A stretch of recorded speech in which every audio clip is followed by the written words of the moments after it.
Discovery and colonial roots. The Old World's fervor, a quest for riches. The 15th and 16th centuries in Europe were not merely a time of intellectual rebirth, but of a feverish, almost desperate, ambition for wealth, power, and glory. Spain, Portugal, and later England and France were gripped by the mercantilist doctrine, the idea that a nation's power was directly tied to its wealth, particularly the gold and silver it held. The Orient, with its fabled spices and silks, was the initial object of this desire. But the discovery of the Americas, a vast, unknown landmass, shifted the entire focus. This quest for riches was not just about national treasuries, it was deeply personal. Noble families sought to restore fortunes lost in endless European conflicts. Impoverished younger sons sought lands and titles impossible to acquire at home. Merchants saw opportunities for new trade routes and commodities.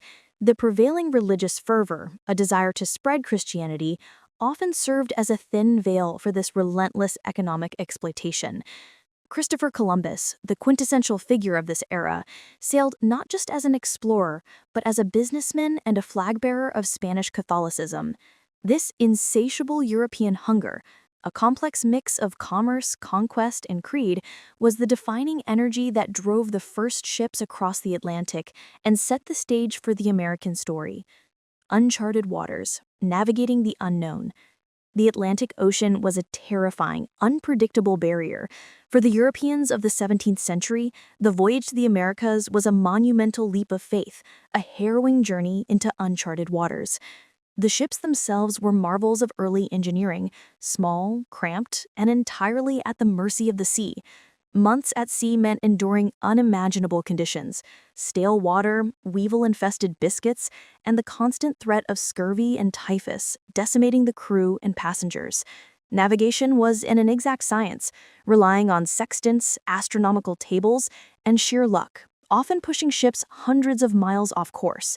This perilous voyage served as a physical and psychological crucible for the colonists. It stripped them of their European security, forcing them to confront their vulnerability and dependence on each other. Only those with immense tenacity, or those driven by extreme religious or financial necessity, dared to make the journey. The ocean, in a sense, was the first filter, ensuring that only the most desperate or the most determined arrived to shape the destiny of the New World. First footfalls, landing on a wild coast. When the settlers finally made first footfalls, landing on a wild coast, the reality was a brutal shock. The romanticized reports of a land flowing with milk and honey gave way to dense, unforgiving wilderness. The landscape was beautiful but menacing, lacking the familiar order and comforts of European civilization.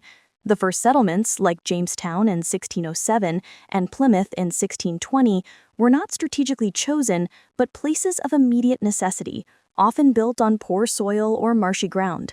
The initial work was backbreaking, felling massive trees, constructing rudimentary shelters, and attempting to cultivate unfamiliar crops. There were no established roads, no secure supply lines, and the constant, unnerving presence of the indigenous inhabitants. This early struggle was a testament to human resilience and desperation. The wild coast demanded a complete re-education: how to hunt, how to farm in a new climate, and, most critically, how to survive the cold, famine-ridden winters that claimed the lives of the majority of the first arrivals. The clash of cultures, in place of peace. The early interactions between the colonists and the Native American tribes were complex, shifting quickly from tentative trade to outright hostility. For the indigenous peoples, the arrival of the Europeans was an existential threat.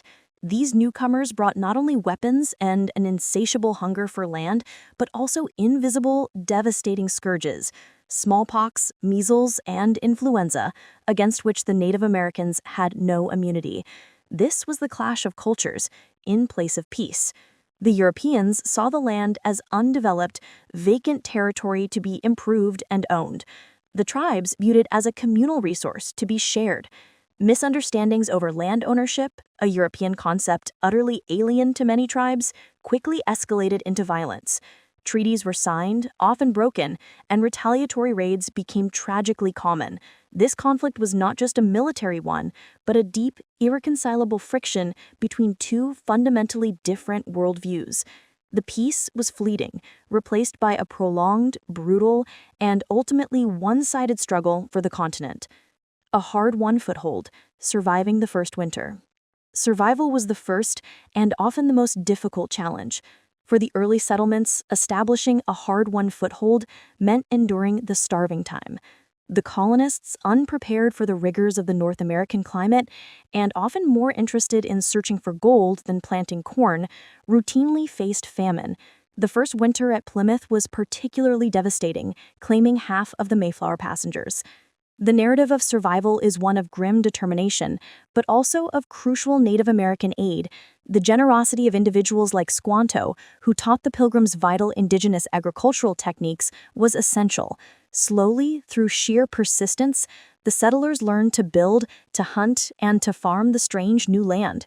This struggle instilled a sense of self-reliance and rugged individualism that would become a central tenet of the American character, born not out of philosophy, but out of necessity and a brutal reckoning with the wilderness. The plantation economy, seeds of the peculiar institution. While New England developed a diversified economy based on trade and small farms, the southern colonies found their destiny tied to the plantation economy. The ideal climate for growing labor-intensive cash crops like tobacco, rice, and later cotton created an enormous demand for cheap labor. Initially, this demand was met by indentured servants, but the system proved insufficient. The solution, tragically, was found in the transatlantic slave trade. This was the moment the seeds of the peculiar institution were sown. Enslaved Africans, forcibly brought across the Middle Passage, became the economic engine of the South. Their perpetual bondage ensured the wealth of the planter class and formed a deep, structural division within the emerging nation. The economic incentive for slavery became so powerful that it warped the political, social, and moral landscape of the South, creating a contradiction, a society founded on liberty that was utterly dependent on human bondage. Puritan zeal and dissent, the search for a city upon a hill. The Puritan settlers of Massachusetts Bay were driven by an intensely serious religious mission, the search for a city upon a hill. Led by John Winthrop, they sought to create a model society, a purified church and state that would serve as a beacon to the corrupt old world. This Puritan zeal demanded strict moral codes, religious conformity, and communal discipline. Yet this very zeal inevitably led to dissent. Strong-willed figures like Roger Williams, who championed religious freedom and fair dealings with Native Americans, and Anne Hutchinson, who challenged the authority of the clergy, were quickly banished. Their exile led to the founding of new, more tolerant colonies like Rhode Island. This early tension between the desire for a perfect, uniform society and the inevitable impulse towards individual freedom and conscience is a fundamental theme in American history, illustrating that the rise of colonial assemblies, early self-governance. Long before the Revolution, the colonists were already practicing early self-governance through the rise of colonial assemblies. From the House of Burgesses in Virginia, 1619, to the town meetings of New England, Americans developed a robust tradition of representative government. These assemblies, though initially subservient to the royal governors, gradually asserted their control over taxation and local legislation.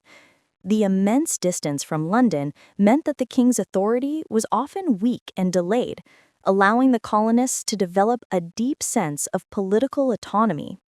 This practical experience in managing their own affairs, debating budgets, passing laws, and holding elections, became indispensable. When the Crown finally attempted to impose strict central control, the colonists had centuries of precedent and ingrained political habit to draw upon, forming the backbone of their resistance. Shaping a national identity, distance from the Crown. Over a century and a half, the descendants of the original settlers evolved a distinct way of life.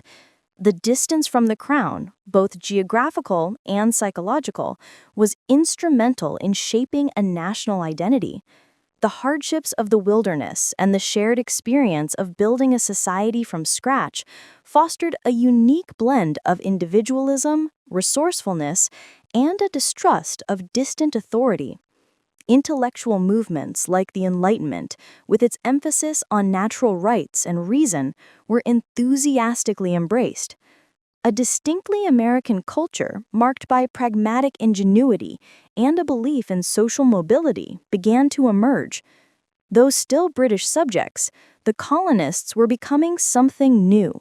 Americans, bound by shared customs, a common language, albeit with a growing accent, and a burgeoning awareness of their collective destiny separate from the dictates of Parliament. Tides of rebellion, confronting royal authority. By the mid-18th century, numerous small-scale uprisings and protests demonstrated the colonists' readiness for confronting royal authority. Events like Bacon's Rebellion, 1676, in Virginia, and the various popular uprisings against the governors in New England showed that the American populace was capable of mobilizing against perceived tyranny. These were not initially movements for independence, but expressions of frustration against corrupt, ineffective, or overly intrusive colonial administration. They revealed a growing popular will, the belief that the government should serve the people, not the other way around. These tides of rebellion were critical testing grounds, teaching the colonists how to organize, how to protest, and, perhaps most importantly, confirming their belief that they had the right to challenge the government when their liberties were threatened. The burden of empire, taxes, and grievances. The end of the French and Indian War, 1763, dramatically altered the relationship between Britain and its colonies. Britain had secured its empire, but was staggering under the burden of empire. The Crown decided the colonies should help pay for the cost of their own defense. This new policy led to a series of unpopular taxes and grievances, including the Stamp Act and the Townshend Acts. For the colonists, these were not simply financial burdens, but violations of their fundamental rights as Englishmen. They had no elected representatives in Parliament. Therefore, any tax levied by that body was seen as arbitrary and unconstitutional. The slogan, "No taxation without representation," became the ideological core of the resistance, transforming an economic dispute into a political crisis over sovereignty and liberty. The colonists saw themselves not as subjects to be governed, but as partners whose consent was required. The gathering storm. Acts of defiance. The colonial response was a series of escalating acts of defiance that signaled the gathering storm. Organized boycotts of British goods, coordinated through groups like the Sons of Liberty, proved surprisingly effective, hurting British merchants and forcing Parliament to repeal several taxes. More dramatically, confrontations like the Boston Massacre hardened public opinion, portraying the British military as an oppressive, occupying force. The resistance was not random. It was organized, articulated, and backed by a growing network of committees of correspondence that created a unified intercolonial political infrastructure. The colonists were slowly transitioning from protesting British policy to challenging British authority itself. Midnight riders, alarms across the colonies. The escalating conflict reached a fever pitch in Massachusetts. Tensions in Boston were palpable. British troops occupied the city, and colonial militia, the Minutemen, drilled openly in the countryside. The Crown's decision to seize colonial armories and arrest key resistance leaders, such as Samuel Adams and Samuel Hancock, proved the final catalyst. On the night of April 18, 1775, the colonists' intelligence network, honed by the committees of correspondence, sprang into action. Midnight riders like Paul Revere, William Dawes, and Samuel Prescott rode through the darkness, their frantic hoofbeats sounding alarms across the colonies. Their mission was simple but vital: warn the militias that the regulars were marching out of Boston. This ride wasn't just a dash through the night. It was the ultimate realization of self-governance, a moment when ordinary citizens took direct action to defend their perceived rights. The success of the warning ensured that when the British troops arrived at Lexington and Concord, they were met not by an unarmed populace, but by determined, if initially uncoordinated, military resistance. The sound of the riders' hoofs was the sound of a revolution beginning. The call to arms. Citizen soldiers mobilize. The confrontations at Lexington and Concord, though minor skirmishes in military terms, were monumental in effect. The narrative of British aggression, the firing upon local citizens, served as the call to arms. Suddenly, resistance transformed from political protest to armed conflict. Farmers, artisans, and merchants, the citizen soldiers, left their fields and shops to mobilize. These were not professional troops, but men bound by local loyalty and a shared belief in liberty. They surrounded Boston, trapping the main British garrison. The formation of the Continental Army under George Washington was the next crucial step, unifying these disparate militias into a single fighting force. This mobilization was a profoundly democratic act. The people, not a sovereign, chose to fight.